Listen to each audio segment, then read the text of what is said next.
On va parler de mauvaises habitudes, OK, que tout le monde a, puis dont tout le monde veut se débarrasser depuis genre la nuit des temps.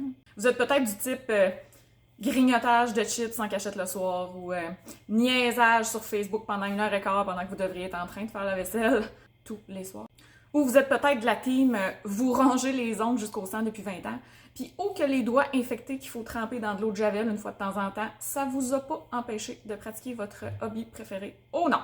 On focus beaucoup en général sur la stratégie de se trouver un but qui a une grande valeur là, pour arrêter un comportement qui est dit néfaste, ce qui est tout à fait vrai et pertinent. Là.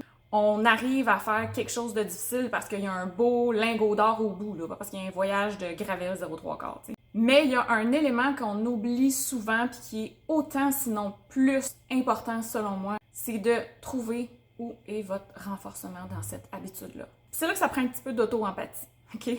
Si vous continuez de le faire, malgré que vous reconnaissiez logiquement que ça vous nuit plus qu'autre chose, c'est pas juste parce que vous manquez de volonté, là. C'est parce que votre cerveau, il gagne quelque chose qu'il sait pas encore comment aller chercher autrement.